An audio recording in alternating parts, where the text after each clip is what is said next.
നമ്മളങ്ങനെ നമ്മുടെ ആനിമി അതായത് നമ്മുടെ ഡാർക്ക് ബ്ലെൻഡ് സെക്കൻഡ് എപ്പിസോഡായിട്ട് നമ്മൾ പിന്നെയും വന്നിട്ടുണ്ട്. സോ നമ്മൾ ഇന്നലൊരു വീഡിയോ ഇടുന്നുണ്ടായിരുന്നു.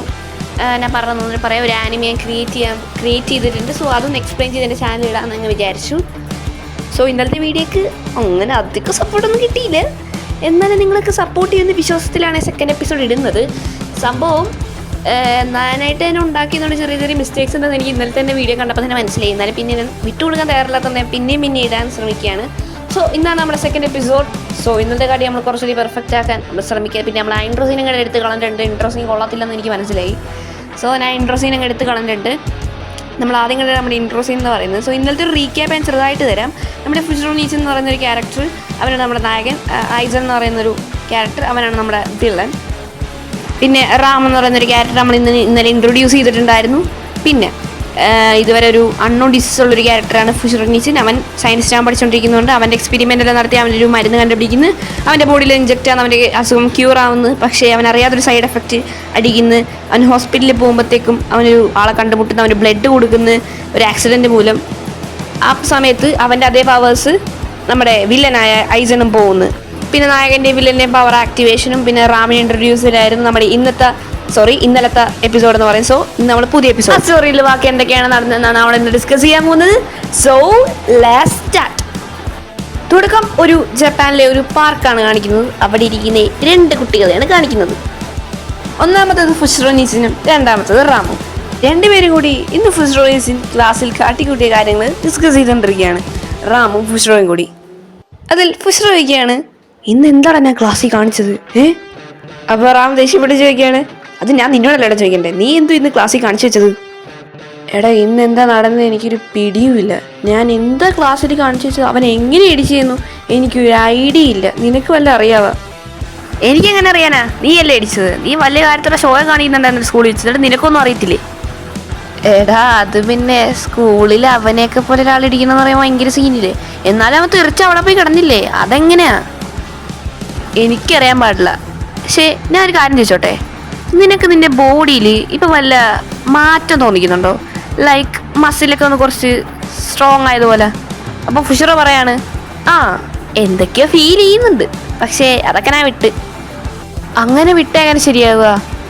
എനിക്ക് തോന്നുന്നു നീ ഈ മരുന്ന് കഴിച്ചതിന് ശേഷമല്ലേ നിനക്ക് ഇങ്ങനെയൊക്കെ തോന്നുന്നത്? എനിക്ക് തോന്നുന്നു ആണാണ്. എനിക്ക് ഡിസീസ് ഉള്ളപ്പോഴാണ് എനിക്ക് എൻ്റെ ബോഡി ഭയങ്കര വീക്കായിട്ടാണ് തോന്നിക്കൊണ്ടിരുന്നത്. ഇത് മാറിയപ്പോഴാണ് എനിക്ക് അങ്ങനെ തോന്നുന്നത്. അപ്പോൾ റാം മനസ്സിലെന്തൊക്കെയാണ്, അപ്പോൾ ഡിസീസ് മാറിയതിന് ശേഷമാണ് ഇവൻ ഇങ്ങനെ വരാൻ തുടങ്ങിയത്. എന്നിട്ട് റാം ചോദിക്കുകയാണ് ഫുഷറോട്, നിനക്ക് മറ്റേ മരുന്നിന് വല്ല സൈഡ് എഫക്റ്റ് വല്ലതും ഉണ്ടോ?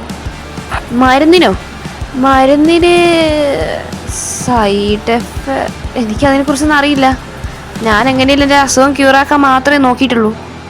ഇത് കേട്ട റാം ഭയങ്കര ദേഷ്യത്തിൽ പറയാണ്, എടാ പൊട്ടാ, നിനക്ക് ആ മരുന്നിന് സൈഡ് എഫക്റ്റ് ഒന്നും ഉണ്ടാകാൻ നോക്കാതാണ് നീ നേരെ നിന്റെ ബോഡിയിലോട്ട് ഇഞ്ചെക്ട് ചെയ്തത്. നീ എന്ത് മണ്ടത്തിനാണ് കാണിച്ചത്? നമുക്ക് ആ മരുന്നിനെ പറ്റി ഇപ്പം റിസർച്ച് ചെയ്യണം. അതിൽ വല്ല സൈഡ് എഫക്റ്റ് ഉള്ള കാരണമായിരിക്കാം ചിലപ്പോൾ നിനക്ക് ഇങ്ങനെയൊക്കെ ചെയ്യാൻ പറ്റത്തത്. ചിലപ്പോൾ അങ്ങനെയൊന്നും ആവാൻ പറ്റത്തില്ല. അതൊന്നും ആയിരിക്കത്തില്ല റാം, ഞാൻ കണ്ടുപിടിച്ച മരുന്നിന് സൈഡ് എഫക്റ്റ് ഒന്നും ഉണ്ടാകാൻ വഴിയില്ല. എനിക്ക് തോന്നുന്നേ നമ്മുടെ മറ്റേ സൂപ്പർ പവേഴ്സൊക്കെ വല്ല എനിക്ക് കിട്ടിക്കാണും. ഈ മറ്റേ സൂപ്പർമാനോ ബാറ്റ്മാനൊക്കെ മറ്റേ 1 പഞ്ച് ഒക്കെ ചെയ്യുമ്പോഴത്തേക്ക് തെറിച്ചു വന്ന പവർ പോലെ വല്ല ആയിരിക്കും എനിക്ക് കിട്ടിയത്. ചിലപ്പോൾ അങ്ങനെയൊക്കെ വല്ലതും ആയിരിക്കാം. അല്ലാതെ എൻ്റെ മരുന്നിന് സൈഡ് എഫക്റ്റ് അടിച്ചിട്ട് ആർക്കെയിലൊക്കെ പവർ കിട്ടുമോ എന്നാണ് ഫുഷ്റോനീച്ചൻ പറഞ്ഞത്. ഞാൻ പറഞ്ഞത് നമ്മുടെ സെക്കൻഡ് എപ്പിസോഡ് നല്ല തലയുള്ളവനാണെന്ന്. പക്ഷേ എന്തൊക്കെ തലകളെന്ന് പറഞ്ഞാലും 18 വയസ്സുള്ളവനല്ലേ, അങ്ങനെയൊക്കെ ചിന്തിക്കാമല്ലോ. നമ്മുടെ ഐസണൊക്കെ ചിന്തിക്കാമെങ്കിൽ ഇവർ ചിന്തിച്ചാൽ എന്താ കുഴപ്പം? സോ ആ ഒരു സ്പിരിറ്റിലങ്ങ് എടുക്കുക. ഓക്കെ. അപ്പോൾ അത്ര നേരം ദേഷ്യപ്പെട്ടുകൊണ്ടിരുന്ന റാം പെട്ടെന്ന് ചിരിച്ചിട്ട് പറയാണ്, എടാ നീ ഇപ്പോഴും കൊച്ചുകുട്ടിയെന്നുള്ള രീതിയിലാണോ സൂപ്പർ പവേഴ്സൊക്കെ വല്ല ആനിമയിലോ സിനിമയിലൊക്കെ വല്ല കാണത്തുള്ളൂ? നീ മണ്ടത്തരം പറയല്ലേ. നീ തൽക്കാലം മണ്ടത്തരം പറഞ്ഞുകൊണ്ടിരിക്കാതെ എൻ്റെ കൂടെ വാ, പെട്ടെന്ന് ആ മരുന്നിനെ പറ്റി റിസർച്ച് ചെയ്യാം. അങ്ങനെ അവർ രണ്ടുപേരും കൂടി ഏതോ ഒരു സയൻസ് ലാബിൽ പോയിട്ട് അവൻ്റെ മരുന്ന്, അതായത് ഫുഷ്റോനീച്ചിൻ ടെസ്റ്റ് ചെയ്തുകൊണ്ടിരിക്കുകയാണ് മരുന്നിൻ്റെ വല്ല സൈഡ് എഫക്റ്റ് ഉണ്ടോയെന്ന്. കുറേ വട്ടം ഓരോ കാര്യങ്ങൾ റിസർച്ച് ചെയ്ത് ടെസ്റ്റ് ചെയ്തുകൊണ്ടിരുന്നിട്ടും റാമിനോട് ഫുഷ്റോ പറയാണ്, റാം എനിക്കിതിൽ സൈഡ് എഫക്റ്റ് ഉണ്ടെന്നൊന്നും കണ്ടുപിടിക്കാൻ പറ്റുന്നില്ല. നീ ഒന്ന് നോക്ക്, നീയും എന്തായാലും എൻ്റെ കൂടെ സയൻറ്റിസ്റ്റ് ആകാൻ പഠിക്കുന്നതെന്ന് തന്നെയല്ലേ. അത് ടെസ്റ്റ് ചെയ്ത് റാം വലിയ കാര്യത്തോടെ കാര്യങ്ങളൊക്കെ നോക്കുന്നുണ്ടെങ്കിലും റാമിനും പ്രത്യേകിച്ചൊന്നും കണ്ടുപിടിക്കാൻ പറ്റിയിട്ടില്ല. അപ്പം റാം എനിക്കൊന്നും കണ്ടുപിടിക്കാൻ പറ്റുന്നില്ല ഫുഷ്റോ. എനിക്ക് തോന്നുന്നു നിനക്ക് വല്ല സൂപ്പർ പവേഴ്സും കിട്ടിയിട്ടുണ്ടെന്ന്. പെട്ടെന്ന് ഫുജിറോ ദേഷ്യപ്പെട്ടും പറയാണ് ഇത് തന്നെയല്ലടാ ഞാൻ ഇത്ര നേരം പറഞ്ഞിട്ടുണ്ടെന്ന്. അപ്പോൾ നീയല്ലേ പറ സിനിമയിലും ആനിമയിലും മാത്രമേ ഈ സൂപ്പർ പവേഴ്സ് വരത്തുള്ളൂ. അപ്പോൾ എനിക്ക് വന്നതാ. അല്ല, അത് ഞാൻ എൻ്റെ ഒരു സംശയം മാത്രം പറഞ്ഞു തന്നേ ഉള്ളൂ, നിനക്ക് കിട്ടിയെന്നൊന്നും ഞാൻ പറഞ്ഞില്ല.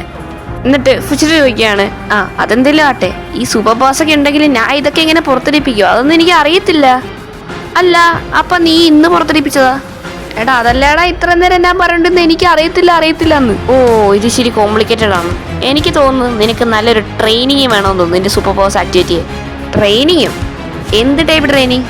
എടാ എന്ത് ടൈപ്പ് ട്രെയിനിങ് എന്നൊക്കെ ചോദിച്ചു കഴിഞ്ഞാൽ ഫിസിക്കൽ ട്രെയിനിങ്, മെൻ്റൽ ട്രെയിനിങ്, പിന്നെ നിന്റെ പവർക്ക് എങ്ങനെ ആക്ടിവേറ്റ് ചെയ്യാന്നുള്ള ട്രെയിനിങ്, അങ്ങനത്തെ ട്രെയിനിങ് ഇല്ലേ അത്. അപ്പോൾ ഫുജിറോ പറയാണ് ഇതൊന്നും ചെയ്യാൻ എനിക്കറിയത്തില്ല റാം. ഓഹ്, എന്നാൽ ഞാൻ ഒരു വഴി പറയാം. എനിക്കൊരാളെ അറിയാം, അയാൾക്ക് നിന്നെപ്പോലെ തന്നെ എക്സ്ട്രാ ഓർഡിനറി പവേഴ്സ് ഉണ്ടെന്നാണ് സൊസൈറ്റി പറഞ്ഞുകൊണ്ടിരുന്നത്. സൊസൈറ്റിയിൽ അയാളെ ഒരു ഏലിയനായിട്ടാണ് കണ്ടുകൊണ്ടിരുന്നത്. ഏകദേശം ഒരു 10-28 വയസ്സ് കാണും. അങ്ങേരിപ്പോൾ ഒരു കാട്ടിലാണ് ജീവിക്കുന്നത്. നമുക്ക് അയാളെ കാണാൻ പോയാലോ, എന്ത് പറയുന്നു? അപ്പോൾ ഫുജിറോ പറയാണ് കാട്ടിലോ? എടാ എനിക്ക് കാട്ടിൽ പോകാനൊക്കെ ഭയങ്കര പേടിയാണ്. 10-18 വയസ്സായാലും ഇവന്മാർക്ക് ഭയങ്കര പേടിയാണ് കേസ്. എടാ ഫുജിറോ, അത് എനിക്കും പേടിയാണ്. പക്ഷെ നിന്റെ പവേഴ്സൊക്കെ ആക്ടിവേറ്റ് ചെയ്യണ്ടേ, വല്ല ഉണ്ടെന്നറിയണ്ടേ, അതിനുവേണ്ടി നമ്മൾ പോയേ പറ്റൂ. എന്നാ ശരി, വാ പോവാം. എന്തെങ്കിലും വന്നു കഴിഞ്ഞാൽ നീ നോക്കിക്കോളൂല്ലോ എന്തിനാ പ്രതീക്ഷയിലാണ് ഞാൻ വരുന്നത് കേട്ടോ. എടാ ഞാൻ നിന്നെ നോക്കാനാ? നിനക്കല്ലേടാ സൂപ്പർ പവേഴ്സ് ഉള്ളത്, നീ എന്നെ അല്ലേടാ നോക്കേണ്ടത്. ഇനിയിപ്പോൾ ഞാൻ എന്ത് ചെയ്യാനാ? ശരി എന്ന് പറയാണ് റാം. അങ്ങനെ ഇവർ രണ്ടുപേരും കൂടി അയാളെ കണ്ടുപിടിക്കാൻ വേണ്ടി കാട്ടിൽ പോകുന്നു. ഇവിടെ വെച്ച് സീൻ കട്ടാവുകയാണ്. പിന്നെ കാണിക്കുന്നത് ഐസനെയാണ്. ഐസൻ ഈ സമയങ്ങൾ കൊണ്ട്, ഈ ചുരുങ്ങിയ സമയങ്ങൾ കൊണ്ട് കുറേ പേരെ കൊടൂരമായി കൊന്ന് അവൻ പൈസക്കാരൻ, അതായത് അവൻ വാങ്ങിച്ച ലോണിൽ നിന്നുള്ള ആൾക്കാരെയൊക്കെ വാങ്ങിച്ച് അവരെയൊക്കെ കൊന്ന് അവരെയൊക്കെ ഭീഷണിപ്പെടുത്തി അവൻ്റെ ഫാമിലിയെ സന്തോഷിക്കാൻ വേണ്ടി അവൻ റിച്ചായിക്കൊണ്ടിരിക്കുകയാണ്. അതായത് അവന് പൈസക്കാരനാവാൻ വേണ്ടി അവൻ കുറേ ആൾക്കാരെ കൊന്ന് അവൻ്റെ ഫാമിലിയെ സന്തോഷിപ്പിക്കാൻ വേണ്ടി അവനെ കുറേ ആൾക്കാരെ കൊല്ലുകയാണ്. അതായത് ഇപ്പം അവൻ്റെ മൈൻഡ് മൊത്തം ഡാർക്ക്നെസ്സാണ്. ഡാർക്ക്നെസ്. ഗൈസ് ഞാൻ കഴിഞ്ഞ വീഡിയോയിൽ പറഞ്ഞാന്ന് എനിക്ക് ഓർമ്മയില്ല. ഒരു പവർ ആകുമ്പോൾ അതിന് നെഗറ്റീവും പോസിറ്റീവും കാണും. ഓക്കെ, അത് മൈൻഡിൽ വെക്കുക. ഈ സമയത്ത് ഐസൻ ചിന്തിക്കുകയാണ് എനിക്ക് ഇപ്പോഴും എങ്ങനെ എൻ്റെ പവർ കിട്ടിയെന്ന് എനിക്ക് അറിയത്തില്ല. പക്ഷേ ഞാൻ ഈ പവർ വെച്ച് കുറേ ആൾക്കാരെ കൊണ്ടിനെ അറിയിച്ചാണ്. പക്ഷേ എനിക്കെങ്ങനെ ഈ പവർ കിട്ടിയെന്ന് എനിക്ക് അറിയണം. അതിനുവേണ്ടി ആദ്യം പോകുന്നത് അവൻ ആക്സിഡൻ്റ് ആയി കിടന്ന ഹോസ്പിറ്റലിൽ വെച്ചാണ്.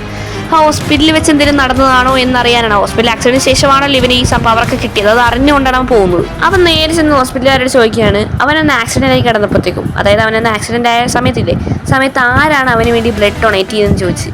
നീ അങ്ങനെ വല്ലതാണോ അത് ആ ബ്ലഡിൽ എന്തെങ്കിലും വിഷയമുള്ളതാണോ ആണോ എന്ന് അവൻ ആദ്യം തിരക്കാൻ വേണ്ടിയാണ് അവൻ ആദ്യം നോക്കിയത്. അപ്പോൾ നമ്മുടെ ഫുജിറോയുടെ പേരവിടെ കാണുകയാണ്. ഫുജിറോയെ പറ്റി അന്വേഷിച്ചപ്പോൾ അവൻ്റെ ഒരു ബ്ലഡ് ചെക്കപ്പ് അവന് വേണം, അവൻ ബ്ലഡ് ചെക്കപ്പ് ചെയ്യുന്ന ഒരാളാണെന്നൊക്കെ പറയുമ്പോഴത്തേക്ക് അവൻ ആ ബ്ലഡ് ചെക്കപ്പ് ചോദിക്കുകയാണ് പൈസ കൊടുത്തിട്ട്. അങ്ങനെ കൊടുക്കത്തില്ലേ? പക്ഷെ പൈസ കൊടുത്തതിനെ പിന്നെ ആരാണെങ്കിൽ എന്ത് വേണമെങ്കിലും കൊടുക്കുമല്ലോ. അതുകൊണ്ട് അവരാ കാര്യങ്ങളൊക്കെ കൊടുക്കുകയാണ്. അവിടുത്തെ ഹോസ്പിറ്റലിലെ ഒരു ഡോക്ടർ ഇവൻ്റെ ഫ്രണ്ടാണ്. ആ ഡോക്ടർ കൂടി ആ കാര്യങ്ങളും കൊണ്ടാണ് അവന് ആ ബ്ലഡ് കിട്ടിയത്. ഡോക്ടറെ അടുത്ത് ഈ റിസൾട്ട് എല്ലാം കൊണ്ട് കൊടുക്കുമ്പോഴത്തേക്കും ഡോക്ടർ ഷോക്കാവുകയാണ്. അവൻ്റെ ബ്ലഡിൽ കുറച്ച് മാറ്റങ്ങൾ പറ്റുന്നുണ്ട്. അവനൊരു എക്സ്ട്രോർഡിനറി ബ്ലഡ് ടൈപ്പാണ് അവൻ്റെ ബ്ലഡ്. അപ്പോഴാണ് ഐസൻ ചിന്തിക്കുന്നത് അവനാണ് എനിക്ക് ബ്ലഡ് തന്നത്.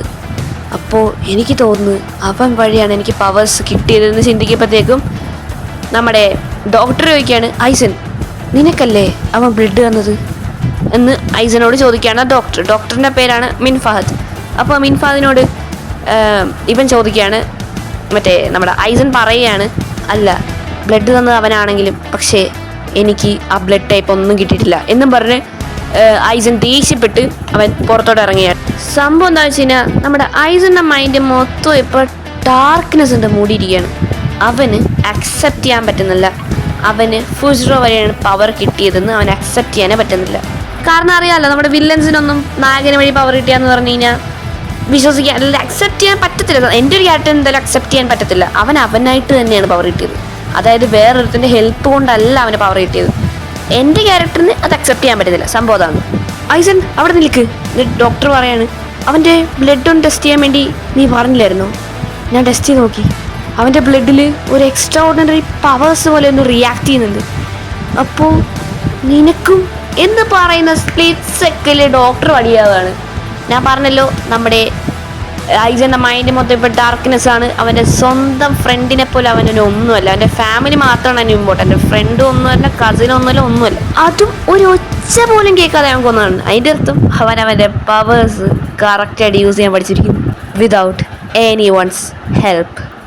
പിന്നെ കട്ടിയായിട്ട് റാമിനെ ഫുഷിറോയാണ് കാണിക്കുന്നത്. റാമും ഫുഷിറോയും നടന്നു പോയിക്കൊണ്ടിരുന്ന ഇടയിലാണ് റാം ചോദിക്കുകയാണ്, ഫുഷിറോ ഞാനൊരു കാര്യം ചോദിച്ചോട്ടെ, നിനക്ക് ഡിസീസസ് ബ്ലഡിലല്ലായിരുന്നു, നീ എങ്ങനെയാണ് അത് ക്യൂർ ചെയ്ത് ആ മരുന്ന് വഴി നിനക്ക് ബ്ലഡിൽ ഒരു സൈഡ് എഫക്റ്റ് അടിച്ചത് എന്നാണ് എൻ്റെ ഒരു റിസർച്ച് എനിക്ക് മനസ്സിലായത്. ഞാനൊരു കാര്യം ചോദിച്ചോട്ടെ, ഇനി ഒരാൾക്ക് ബ്ലഡ് ഡൊണേറ്റ് ചെയ്തില്ലേ?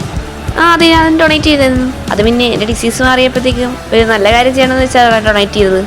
ഡിസീസ് മാറിയതിനു ശേഷമാണ് ഈ ഡൊണേറ്റ് ചെയ്തത്. പിന്നെ ഗൈസ്, നമ്മുടെ റാം നമ്മുടെ ഫിഷറായി കാട്ടി കുറച്ചും കൂടി ഇൻ്റലിജൻ്റ് ആണെന്നാണ് എൻ്റെ ഒരു കഥയിൽ വന്നിരിക്കുന്നത്. ഐ മീൻ ഇൻ്റലിജൻറ്റ് കുറച്ചും കൂടുതലാണ് റാമിന്. പിന്നെ ഡിസീസ് മാറാതെ ആർക്കെങ്കിലും ബ്ലഡ് ഡൊണേറ്റ് ചെയ്യാൻ ഹോസ്പിറ്റലിൽ സമ്മതിക്കാറ്. ഡിസീസ് മാറിയിട്ടാണ് ഞാൻ ചെയ്തത്. എടാ, അപ്പം നിനക്ക് പറ്റിയ സെയിം സംഭവം തന്നെ അങ്ങേർക്കും പോയില്ലേ? എടാ, നിന്റെ സൂപ്പർ പവേഴ്സ് അങ്ങേർക്കും പോയില്ലടാ പൊട്ടാ. ഇല്ലടാ, ഞാൻ മരുന്ന് കുത്തിയതിന് ശേഷം 2-3 ദിവസം കഴിഞ്ഞിട്ട് ബ്ലഡ് ഡൊണേറ്റ് ചെയ്തു. അതുകൊണ്ട് അങ്ങേരൊക്കൊന്നും പോകാൻ വഴിയില്ല. അങ്ങനെയൊന്നും ആകത്തില്ലായിരിക്കും. പക്ഷെ റാമിന് ആശ്വാസമായെങ്കിലും പക്ഷേ റാമിന് ഇപ്പോഴും ചെറിയ സംശയങ്ങളൊക്കെ ഉണ്ട്. റാം ഒരു കാര്യം പറയാൻ വരുമ്പോഴാണ് ഒരാളെ ഇലകളുടെ കൂടെയൊക്കെ നടക്കുന്നതും വള്ളി പിടിച്ച് തൂങ്ങുന്നതുമായ സൗണ്ടുകൾ കേൾക്കുന്നത്. പെട്ടെന്ന് ഒരാൾ ചാടി വന്നിങ്ങനെ നിൽക്കുകയാണ്. സോ അവിടെ വെച്ച് നമ്മുടെ ദി ഡാർക്ക് വിൻഡ് എപ്പിസോഡ് 2 അവിടെ അവസാനിക്കുകയാണ്. സോ നമ്മളെ ഇതുവരെ ചെയ്തൊക്കെ ഇഷ്ടപ്പെട്ടെന്ന് ഞാൻ വിചാരിക്കുന്നു. ഇന്നലെ പറഞ്ഞ അതേ ടാർഗറ്റ് തന്നെ 10 വ്യൂസ് 10ലേക്ക് കിട്ടിക്കാൻ നമ്മൾ നെക്സ്റ്റ് എപ്പിസോഡ് ഇടുന്നതായിരിക്കും. അപ്പോൾ നാളെ പുതിയൊരു വീഡിയോ കാണാം. Okay, by.